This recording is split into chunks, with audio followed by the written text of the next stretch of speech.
后来乡亲咱华视得到3项的金钟奖，甲7项的新闻奖了后，再度受到肯定。这个倒月新闻奖来公布着入围的名单，华视暗时新闻入围着每日新闻的节目奖，华视新闻杂志来入围着深度报道奖。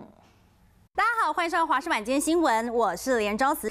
晚安，您好，我是庄宇杰。晚安，你好，我是黄柏林。欢迎收看华视暗时新闻，大家拢报给观众东港上重要的新闻资讯。要赏将100万片的中国口罩伪造成台湾制的医疗级口罩来贩售。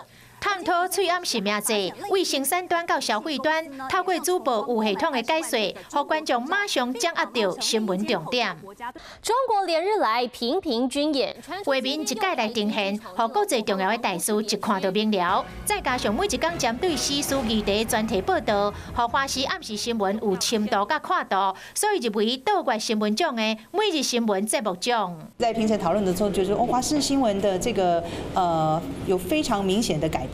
跟非常明显的进步啊，所以评审们在印象深刻。不管它落到谷底，它终究会走到山顶。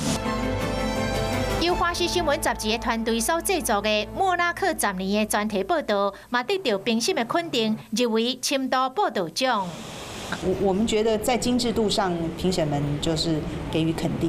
今年的倒月新闻奖参赛的件数697件是真竞争，华视新闻得到入围的肯定，嘛持续以深度、公正、多元的角度，带予观众全新的视野。